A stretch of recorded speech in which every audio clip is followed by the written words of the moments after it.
It's been a while, trust me, I know, but I am back with a little bit of a part 2 to my ultimate Wii Iceberg video. I absolutely scoured the internet and my comments because you guys decided to correct me on a million different things in the original video. All I'm saying is it took a lot to find these entries that I missed in the first part of my Wii Iceberg video. A lot of these entries go from lost media to features I didn't even know existed on the Wii, all the way to special programs and promotions that were around for a very limited time on the Wii. Anyway, if you're interested in this video, you're gonna want to check out part 1 of the iceberg after this video though, okay? Deal? Please? Cause I don't want my viewer duration to implode on itself, man. I'll leave a link down below if you want to check it out after, or if you just go to my channel page because there's honestly not many videos in the way of you finding part 1 of the iceberg. Anyway, no more wasting time, let's get into the hidden depths of the ultimate Wii Iceberg.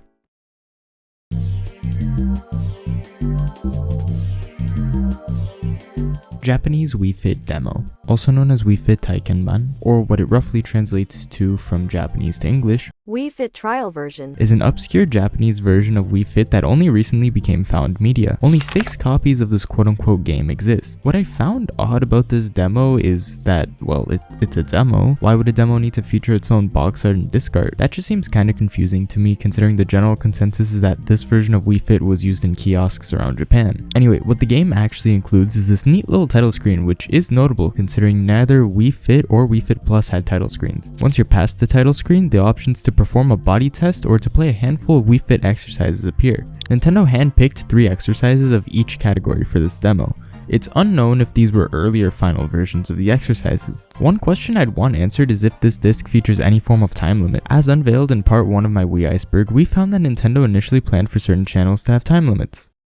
Wii Backup Disc. The Wii Backup Disc was used by Nintendo authorized repair centers to transfer save data as well as Virtual Console and WiiWare tickets from console to console for repair purposes. I'll be honest, that's not what's notable about the Wii Backup Disc. What's most notable is the physical disc itself. The disc features 2 fishes and they look like they're about to kiss. Like, why Nintendo went this direction when designing the backup disc is entirely unknown and quite peculiar. Wii 0002 Disc. Before explaining this entry, I want to briefly explain what NAND is. NAND is flash memory that is built into a system, in this case, the Wii. NAND often holds crucial system files that are installed onto the memory at the factory. Tech people, you have my permission to correct me in the comments, but this is at least my understanding of NAND. With that said, Wii 0002 disc, also commonly referred to as the data check and log check process in the factory. This disc is made to be inserted into the Wii and reads data off of the SD card. The SD card inserted to the Wii will have a file called all.ini, which performs many necessary checks on the system before it is shipped out. The relevance of this entry comes in the fact that modders have been able to find leftover files from their Wii that came from the 0002 disc and were used during this process. Wii Maintenance Mode. Believe it or not, the Wii features a maintenance mode that is available to access on all systems and all menu versions. To activate maintenance mode, hold the plus and minus button on the Wiimote for a little while during the health and safety screen. Once doing that, press A and you're greeted with text telling you that the console is in maintenance mode. This was clearly intended for Nintendo authorized repair centers to use so they can diagnose consoles. However, it's a feature that remains on all Wiis today. Wii Maintenance Mode essentially just disables Wi-Fi and certain Wi-Fi settings as well as the message board.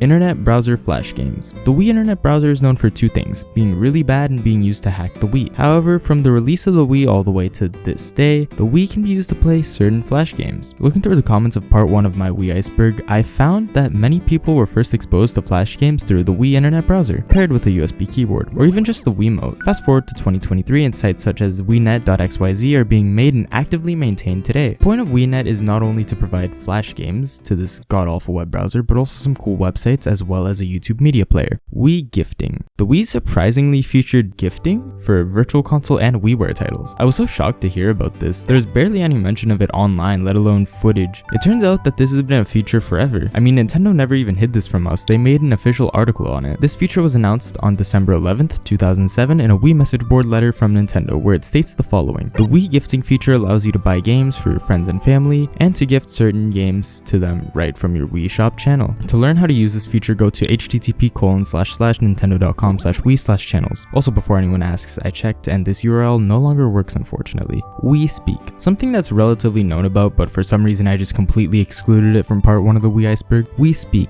was Nintendo's first attempt at voice chat on any other consoles.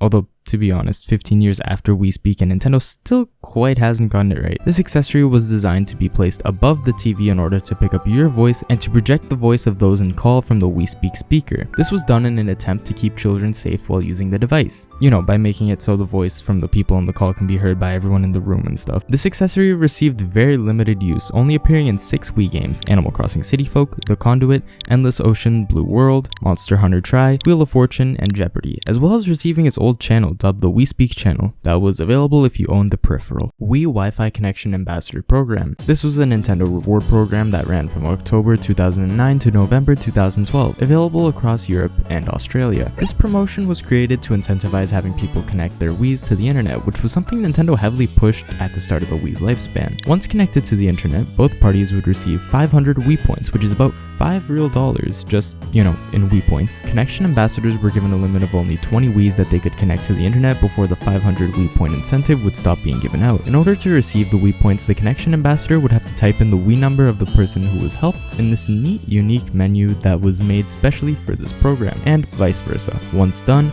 both would receive the points. Special Mario Kart Wii Ghosts. Special ghosts were an obscure feature in Mario Kart Wii. Nintendo would distribute these ghosts through the internet and place them on the Mario Kart channel on the Wii. Many believe this was a feature that was unused, as there is little to no mention of it on the internet. However, they really did exist. 2 special ghosts were released during Mario Kart Wii's lifespan, just in Japan and South Korea. Starting with Japan on April 16th, 2008, Japanese actor and comedian Medaka Ekeno was distributed as a special ghost for all Japanese Wiis with the Mario Kart Wii channel installed. Of course, with this ghost being created a week after the game's release in Japan, and the fact that the time was set by someone who was likely playing the game for the first time ever during that time trial, the time set was god-awful by today's standards. Moving over to South Korea, around April or May 2009, a ghost of South Korean actor and model Kim Bum was distributed to all Korean Wiis. Again, the time set wasn't notable by any means, but an extremely cool feature that I wish received more of a spotlight. Perhaps it could have made an appearance in North America. This feature definitely had a lot of potential. Nintendo Wii contest kills participant. Back in 2007, a radio station in Sacramento, California named KDND 107.9 held a contest called Hold Your Wii for a Wii. Participants were required to drink mass amounts of water without,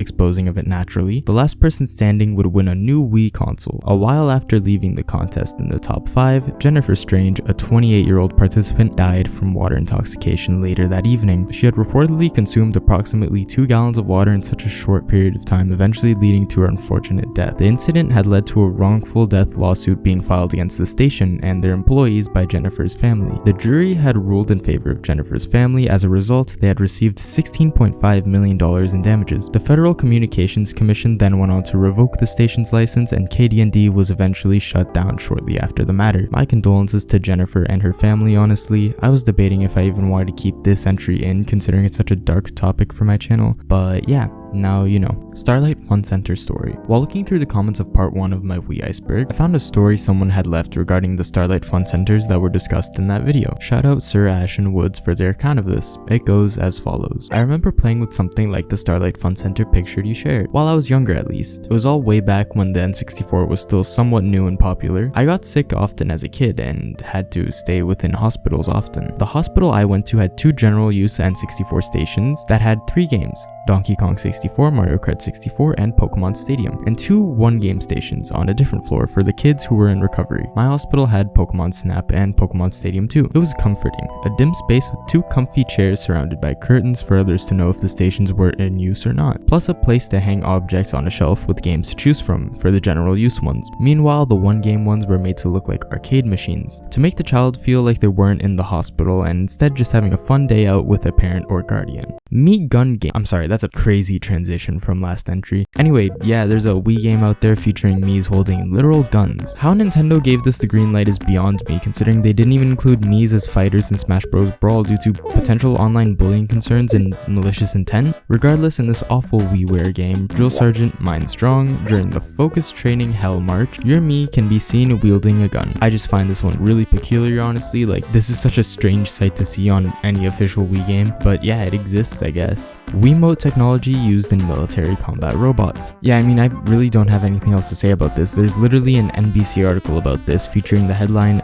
"For kids, a new way to control virtual characters is all fun and games. For soldiers, more intuitive controls for robots could mean the difference between life and death. This is kinda all the internet has on the topic. Is it real? Is it fake? I honestly have no clue. Shout out to Real Bubble and Egon for letting me know this existed in the first place though. Club Nintendo. I originally was gonna make this an entry, and then I honestly just decided to make a whole video dedicated to Club Nintendo. So if you want to learn about the final entry on part 2 of this iceberg, just go watch my Rise and Fall of Club Nintendo video. It's a banger, and I don't know why I didn't get pushed out. And you know what? That's all I got for today. Lost 3DS media video coming soon, then I'm doing the ultimate modded Wii video. Like and subscribe, check out my new channel memberships. Bye.